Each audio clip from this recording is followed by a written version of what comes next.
नमस्कार। उत्तर प्रदेश में एमएलसी चुनाव के लिए यहाँ पर तारीखों का ऐलान हो चुका है और 36 सीटों पर आखिर किसका पलड़ा भारी नजर आ रहा है और इसको लेकर अखिलेश यादव ने तो अपने सांसद पद से इस्तीफा दे दिया है। तो एमएलसी चुनाव को लेकर अखिलेश यादव का क्या प्लान यहाँ पर निकल कर सामने आ रहा है और इसके अलावा अगर बात की जाए तो यहाँ पर बीजेपी ने भी बड़ी चाल चली है और मायावती जी कांग्रेस क्या क्या यहाँ पर रणनीति हो सकती है और एमएलसी चुनाव को लेकर जो प्रक्रिया है वो क्या होती है और इसको लेकर 36 सीटों का क्या चुनावी ओपिनियन पोल निकलकर सामने आ रहा है। जी हाँ दोस्तों, बड़े बड़े दिग्गज नेता इस बार चुनावी मैदान में है। तो एक बार फिर से उत्तर प्रदेश में एमएलसी चुनाव होने जा रहे हैं। तो इसमें अगर बात की जाए तो एमएलसी चुनावों में सांसद, विधायक, मेयर, पार्षद, नगर अध्यक्ष, इसके अलावा जिला पंचायत अध्यक्ष, ब्लॉक प्रमुख और जिला पंचायत प्रमुख सदस्य और ग्राम प्रधान इत्यादि मतदान करते हैं। यानी सीधे तौर पर अगर बात की जाए तो एमएलसी चुनाव जो है वो सांसद, विधायक या मेयर, पार्षद के द्वारा वोट डाले जाते हैं। इसके अलावा अगर बात की जाए तो यहाँ पर एमएलए चुनाव होते हैं उसमें जनता के तौर पर चुना जाता है, लेकिन जो एमएलसी चुनाव होते हैं वो कहीं ना कहीं यहाँ पर विधायक और मेयर, सांसद के द्वारा चुने जाते हैं। तो इसमें अगर बात की जाए तो किसका पलड़ा भारी नजर आ रहा है, इस पर अगर बात की जाए तो बीजेपी ने बिना ही लड़े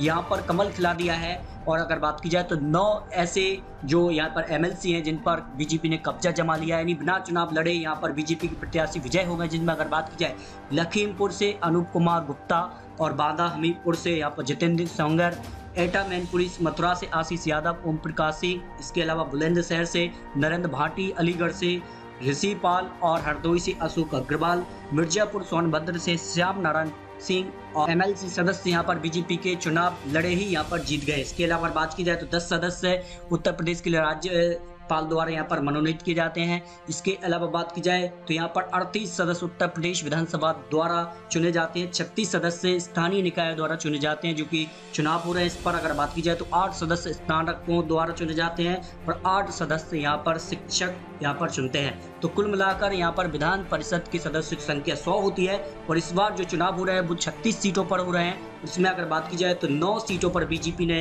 बिना लड़े ही यहाँ पर जीत हासिल कर ली है। इसके अलावा अगर बात की जाए तो वर्तमान में विधान परिषद में यहाँ पर प्रमुख दलों की स्थिति क्या है, किसके पास कितने यहाँ पर जो है परिषद हैं। इसमें अगर बात की जाए समाजवादी पार्टी के पास 17, भारतीय जनता पार्टी के पास 33 है, बहुजन समाजवादी पार्टी 4, कांग्रेस के पास 1, अपना दल 1 और निषाद पार्टी के पास 1 यहाँ पर विधान परिषद सदस्य हैं। तो उत्तर प्रदेश में 36 सीटों पर जो चुनाव होने जा रहे हैं, जिसमें अगर बात की जाए तो अखिलेश यादव जीत का दावा ठोक रहे हैं, लेकिन बीजेपी ने बड़ा गेम खेला है।